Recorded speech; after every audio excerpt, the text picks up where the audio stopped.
new topic, class 11 का molecular orbital theory, and you are watching me on Richa Educational Institute, me myself Richa Singhania.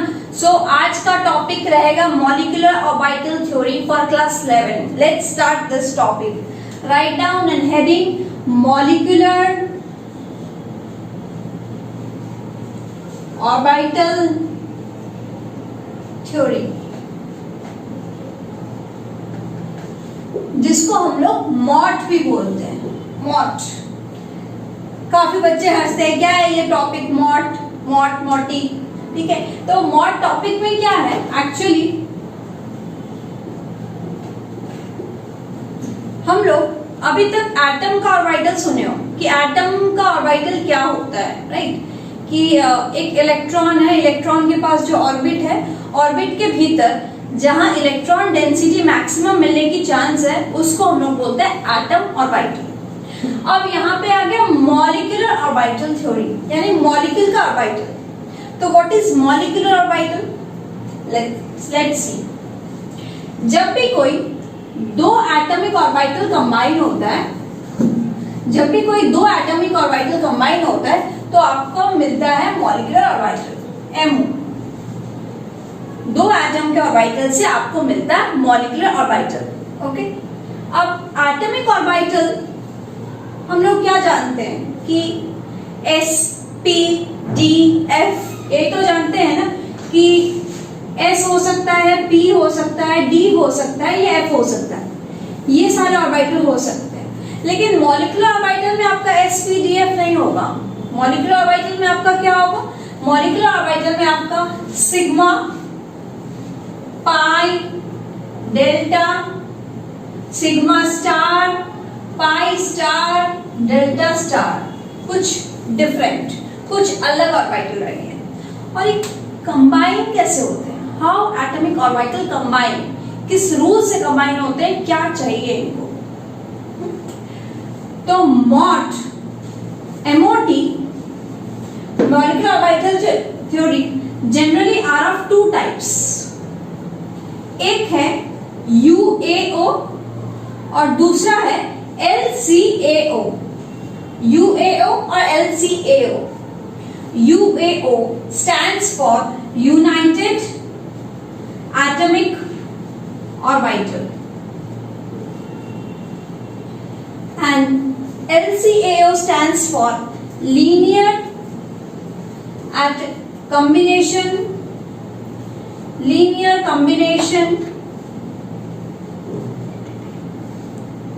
of atomic orbital. Linear combination. तो हमारे syllabus में सिर्फ LCAO हम लोग पढ़ेंगे, focus करेंगे LCAO पर. UAO अभी नहीं पढ़ना. अब LCAO हम लोग इसको भरने के कुछ रूल्स हैं. कौन से रूल है? वही तीन रूल, तीन महान साइंटिस्ट जो एटम, स्ट्रक्चर ऑफ एटम में पढ़ाए थे. कौन है वो? नंबर 1, इनको भरने के लिए हम लोग aufbau principle, Pauli principle, Pauli exclusion principle, और तीसरा हंस रूल, हंस या Hund's rule of maximum multiplicity. इन तीन रूल्स को ध्यान में रखते हुए, इन तीन रूल्स को हम लोग अपने दिमाग में रखते हुए LCAO को बनाएंगे. तो ये तीन रूल्स फॉलो करने हैं. ये तीन लॉ है, तीन साइंटिस्ट ने दिए. इनके अकॉर्डिंग LCAO करना और इनके अकॉर्डिंग मॉट बनेगा, molecular orbital theory. What is molecular orbital theory? जब दो एटम कंबाइन होते हैं, कौन से एटम? एटम के ऑर्बिटल कंबाइन होते हैं, तो you will get molecular orbital. दो एटम के ऑर्बिटल से आपको बनता है मॉलिक्यूलर ऑर्बिटल. ठीक है, तो अभी भी मुझे लगता है कि और पिक्चर क्लियर होनी काफी बाकी है. ठीक है, बहुत थोड़ा थोड़ा कंसेप्ट जा रहा है. तो नेक्स्ट हम लोग इसके डेप्थ में जाते हैं कि कैसे कंबाइन होगा. How linear combination takes place of atomic orbital. और इसमें कुछ साइलेंट फीचर्स है. साइलेंट फीचर मतलब चुपचाप फीचर्स नहीं, साइलेंट फीचर्स क्या है, तो इसको हम लोग स्टडी करते हैं. नोट डाउन कर लिया ना? अगर नोट डाउन नहीं किया तो पॉज का बटन है, पॉज करो, स्लो करो स्पीड को और उसको उतार लो कॉपी में।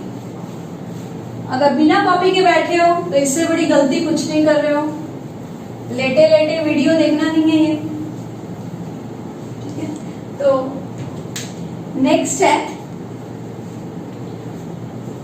है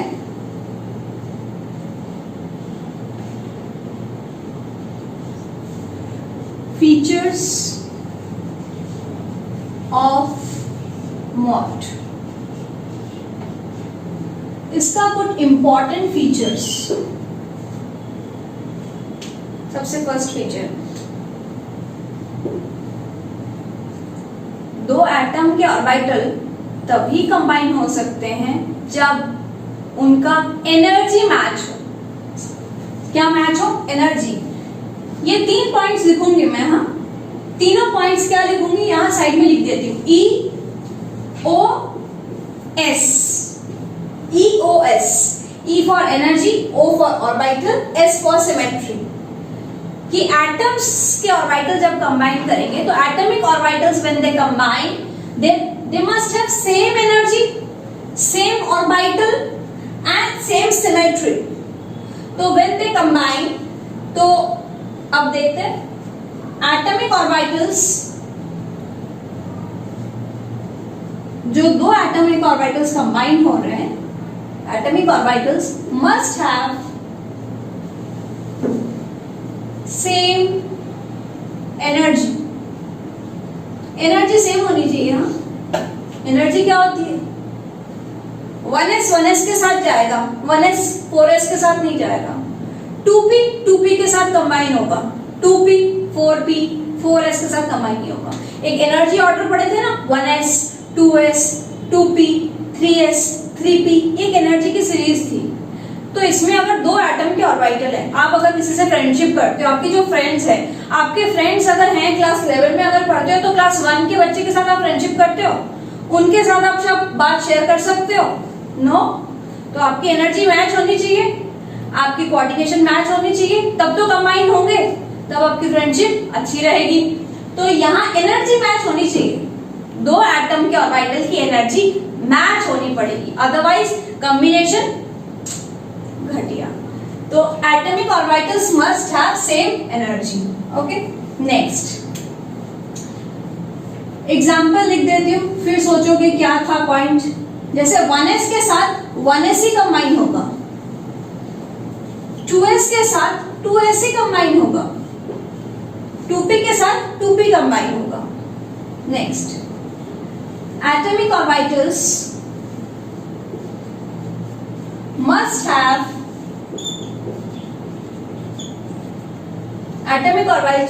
have same या similar orbitals। ऑर्बिटल सेम होने चाहिए। ऑर्बिटल्स क्या होते हैं बेटा? s p d f। तो s के साथ d, s d नहीं हो सकता, p d नहीं हो सकता, s s p p d d। तो यानी 1s के साथ फिर से 1s, s के साथ s, 2s के साथ 2s या 2p के साथ 2p। तो ऑर्बिटल सेम होने चाहिए, ठीक है। ये मैं दो क्यों लिख रही हूँ, एक ये, बीच में प्लस क्यों डाल रही हूँ? क्योंकि एटम के ऑर्बिटल्स कंबाइन हो रहे हैं, दो चीज कंबाइन हो रहा है, तो मैं दो चीज लिखूंगी ना, दो चीज कंबाइन हो रहा है। तो ये एक एटम का ऑर्बिटल है, ये एक एटम का ऑर्बिटल है। ये दो एटम के ऑर्बिटल जब कंबाइन होते हैं तो क्या बनता है? मॉलिक्यूलर ऑर्बिटल बनता है, और उन्हीं की थ्योरी हम डिस्कस कर रहे हैं। दो एटम के ऑर्बिटल कंबाइन होते हैं तो एक मॉलिक्यूलर ऑर्बिटल बनता है। तो उसके लिए क्या क्या कंडीशन है? EOS, एनर्जी, ऑर्बिटल, लास्ट वाला S फॉर सिमेट्री, ठीक है। Atomic orbitals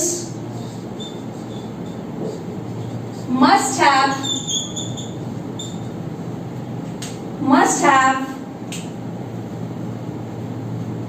same symmetry, symmetrically match होना चाहिए।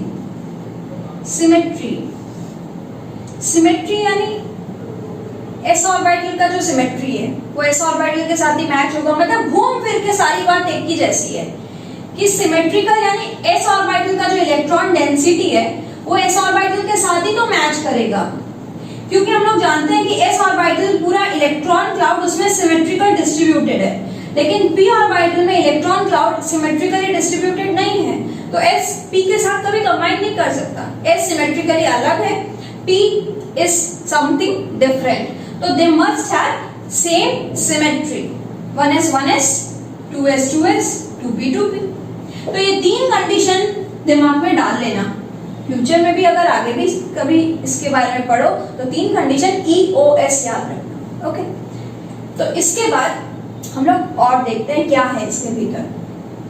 क्या पढ़ रहे हैं हम लोग? टॉपिक का नाम हम लोग पढ़ रहे हैं molecular orbital theory. Molecular orbital theory कैसे बनती है? मॉलिक्यूलर ऑर्बिटल बनते हैं जब एटम्स के ऑर्बिटल कंबाइन होते हैं।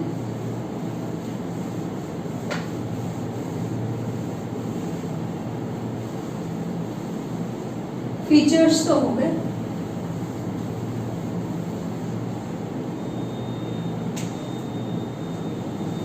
कुछ नोट करके लिख लो कि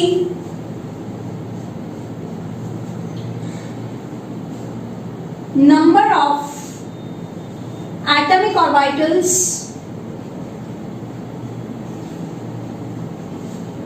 is equals to number of molecular orbital।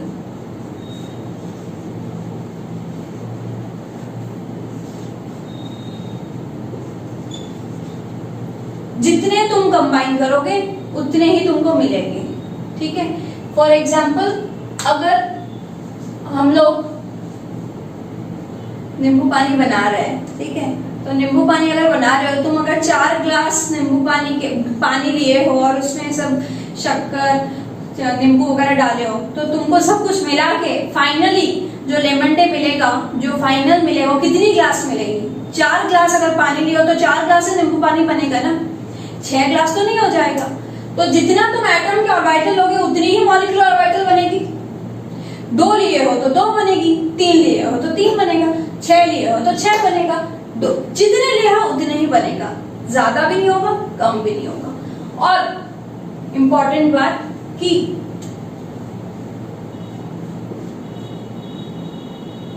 जो मॉलिक्यूलर ऑर्बिटल बनेगा, मॉलिक्यूलर ऑर्बिटल में 2 कैटेगरी होगा। Molecular orbitals have number A एक बॉन्डिंग ऑर्बिटल रहेगा, एक बॉन्डिंग ऑर्बिटल रहेगा, और दूसरा एंटी बॉन्डिंग ऑर्बिटल रहेगा। बॉन्डिंग और एंटी बॉन्डिंग।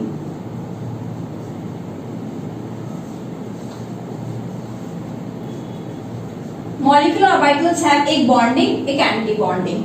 बॉन्डिंग ऑर्बिटल्स की एनर्जी लोअर रहेगी, लोअर एनर्जी, और एंटी बॉन्डिंग के ऑर्बिटल्स हायर रहेगी, हायर एनर्जी। ठीक है, बॉन्डिंग ऑर्बिटल्स बहुत स्टेबल होते हैं और एंटी बॉन्डिंग ऑर्बिटल्स अनस्टेबल होते हैं। अनस्टेबल यानी एनर्जेटिकली स्टेबल नहीं है, थोड़ी ऊंची एनर्जी रहती है ना। जो लोअर एनर्जी होते हैं वो स्टेबल होते हैं और हायर एनर्जी वाले थोड़े अनस्टेबल होते हैं। तो bonding orbital lower energy stable, anti bonding orbital higher energy unstable. और ये क्या है? विदाउट स्टार लिखते हैं हम लोग, विदाउट स्टार, स्टार मार्क नहीं रहता। फॉर एग्जाम्पल सिग्मा, पाई, लेकिन ये क्या है? विद स्टार लिखते हैं हम लोग, विद स्टार। विद स्टार यानी sigma star, pi star, star से डिनोट करते हैं, क्योंकि कुछ तो हम लोग को डिफरेंस के लिए करना पड़ेगा कि बॉन्डिंग कौन है, एंटी बॉन्डिंग कौन है। तो बॉन्डिंग वो है जिसमें स्टार नहीं है और एंटी बॉन्डिंग वो है जिसमें स्टार है। ओके, तो ये हुआ बॉन्डिंग एंटी बॉन्डिंग। अभी भी तुम लोग अगर सोच रहे होगे कि बॉन्डिंग एंटी बॉन्डिंग कैसे बना, कहां से आया, तो हम लोग थोड़ा सा, ज्यादा नहीं, थोड़ा सा और समझेंगे कि ये कैसे बन रहा है, बॉन्डिंग एंटी बॉन्डिंग कैसे बन रहा है। ठीक है, वेव थ्योरी से समझते हैं। यहां तक लिख लेना।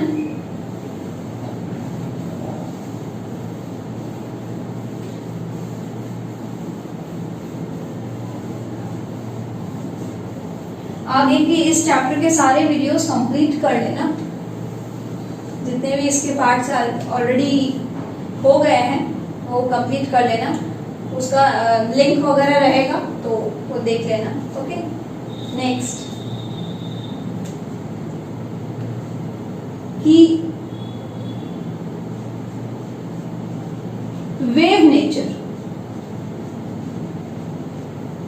वेव नेचर से अगर जाएं तो एक ऑर्बिटल का मतलब क्या है? इलेक्ट्रॉन है, तो इलेक्ट्रॉन का वेव नेचर है। Electron has wave nature, dual nature है, पार्टिकल और वेव दोनों है। मैं वेव नेचर से बात कर रही हूं कि इलेक्ट्रॉन हैज वेव कैरेक्टर।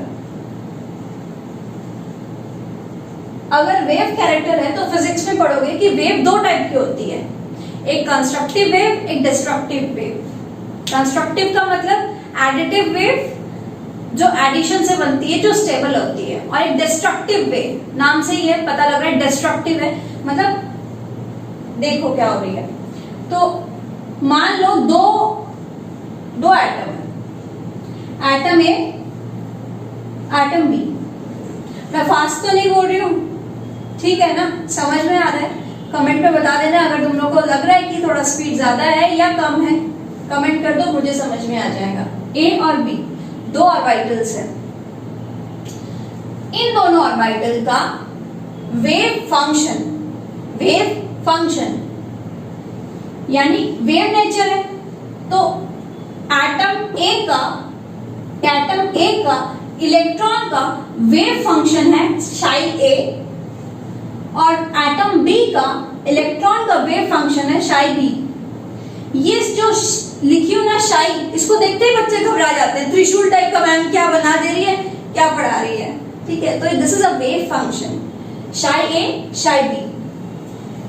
अब शाई ए शाई बी कंबाइन हो सकते, ये यहाँ वेव है, वेव, ठीक है, वेव है, इलेक्ट्रॉन की वेव है। अब अगर शाई ए और शाई बी कंस्ट्रक्टिव वेव है, ये लोग दोनों अगर जुड़ के प्लस हो रही है, यानी शाई ए प्लस शाई बी अगर हो रहा है तो वो कंस्ट्रक्टिव वेव बन रही है, यानी वेव और बड़ी हो जा रही है। और उस कंस्ट्रक्टिव वेव को हम लोग बोलते हैं बॉन्डिंग ऑर्बिटल, जो जस्ट अभी थोड़ी देर पहले लिखा है, बॉन्डिंग ऑर्बिटल। और अगर वो डिस्ट्रक्टिव है, यानी इसका वेव माइनस सेकेंड एटम के इलेक्ट्रॉन का wave, that is psi A minus psi B, अगर डिस्ट्रक्टिव है तो they are anti bonding, they form anti bonding orbital. बहुत ही एनर्जेटिकली हाई है और डिस्ट्रक्टिव। तो this is according to wave theory.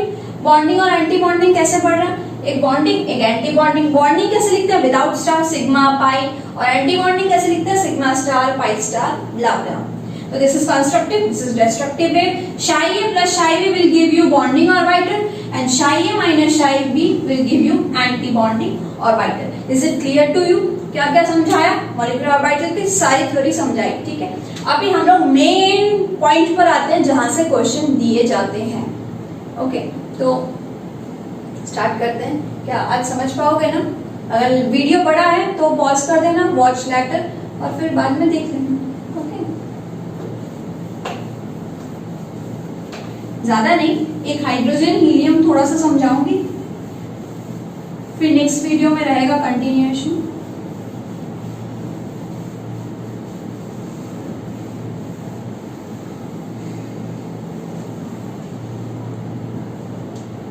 Start करते हैं हम लोग H2 मॉलिक्यूल।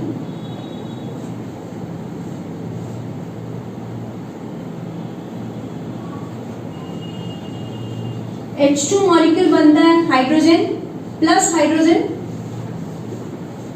हाइड्रोजन का 1s ऑर्बिटल, इस हाइड्रोजन का 1s ऑर्बिटल, ठीक है? हाइड्रोजन का 1s हाइड्रोजन का एटॉमिक ऑर्बिटल, और यहां पे एक 1s हाइड्रोजन का एटॉमिक ऑर्बिटल। ये दो एटम के ऑर्बिटल्स हैं, और दो एटम के ऑर्बिटल कंबाइन करके क्या बनेंगे? Molecular orbital. तो ये कंबाइन कैसे होगा? 1s क्या होता है? 1s1 1s1, तो यहाँ पे एक इलेक्ट्रॉन, यहाँ पे एक इलेक्ट्रॉन, 1s1 1s1। ये दोनों कंबाइन होके एक बॉन्डिंग, एक एंटी बॉन्डिंग, एक हायर एनर्जी, एक lower energy. This is bonding, this is anti bonding. और s ऑर्बिटल कंबाइन होता है तो क्या बनता है? सिग्मा। तो this is sigma 1s, this is sigma star 1s, sigma 1s, sigma star 1s। Star क्यों? एंटी बॉन्डिंग है, हायर एनर्जी है। और सिग्मा बिना स्टार क्यों है? क्योंकि बॉन्डिंग है। अब देखो वो तीन रूल काम आएंगे हमारे, अफवाह, पॉली और हंस। क्या काम आएंगे? कि दो इलेक्ट्रॉन से दो ही इलेक्ट्रॉन यहाँ फिल हो सकते हैं, दो ऑर्बिटल से दो ही ऑर्बिटल बने हैं मॉलिक्यूलर। ये क्या बना है? मॉलिक्यूलर ऑर्बिटल, एमओ बना है। ओके, तो दो एटम ऑर्बिटल से दो ही मॉलिक्यूलर ऑर्बिटल बनेगा, दो इलेक्ट्रॉन से दो इलेक्ट्रॉन बनेगा। दो इलेक्ट्रॉन कैसे कंबाइन होंगे? जब तक लोअर एनर्जी में इलेक्ट्रॉन नहीं फिल हो जाते तब तक तुम लोग हायर एनर्जी स्टेट पे नहीं जा सकते हो। इलेक्ट्रॉन्स लोअर एनर्जी में पहले भरेंगे, फिर हायर स्टेट में जाएंगे। तो दो इलेक्ट्रॉन्स यहाँ कैसे कंबाइन होंगे? दो इलेक्ट्रॉन्स 1 2 1 2, बस फिनिश। 1 2 ऊपर जाएगा ही, दो इलेक्ट्रॉन यहाँ फिनिश हो गया। 3 इलेक्ट्रॉन होता तो ऊपर जाता, 4 इलेक्ट्रॉन होता तो ऊपर जाता। सपोज हाइड्रोजन की जगह H2 माइनस कर देता तो एक इलेक्ट्रॉन यहाँ आ जाता। ठीक है, तो ये तो है नहीं हमारे सिस्टम में, यही है। तो this is about hydrogen atom. तो इसका कॉन्फ़िगरेशन क्या हो गया? Sigma 1s2। Sigma 1s2 is the configuration of hydrogen atom, hydrogen molecule, I am sorry, hydrogen molecule का according to molecular orbital theory ये कॉन्फ़िगरेशन। अब इसमें काफी चीज करनी बाकी है। पूरा नाइट्रोजन तक एक सीरीज फॉलो करेगा, नाइट्रोजन के बाद में एक सीरीज है। वो सीरीज मैग्नेटिक नेचर क्या है, जिसके लिए यह थ्योरी बनी। जो बैलेंस बॉन्ड थ्योरी नहीं समझा पाया, वीबीटी क्या नहीं समझा पाया कि मॉलिक्यूलर ऑर्बिटल का मैग्नेटिक नेचर क्या है, वो नहीं समझा पाया। लेकिन मॉलिक्यूलर ऑर्बिटल समझा पाया कि एक मॉलिक्यूल पैरामैग्नेटिक हो सकता है, डायमैग्नेटिक हो सकता है। तो मैग्नेटिक नेचर इसमें पढ़ेंगे, इलेक्ट्रॉनिक कॉन्फ़िगरेशन पढ़ेंगे, बॉन्ड ऑर्डर, क्या फिर से बोलो, बॉन्ड ऑर्डर पढ़ेंगे कि बॉन्ड ऑर्डर कितना है। दो एटम्स के बीच में जब मॉलिक्यूल बन रहा है तो उसके बीच में कितनी बॉन्ड्स हैं? 1 bond, 2 bond, 3 bond, fractional bond 1.5, 2.5, ठीक है, 0.5। तो ये सब नेक्स्ट वीडियो में करेंगे। आज का वीडियो हम लोग का यहीं पे फिनिश होता है।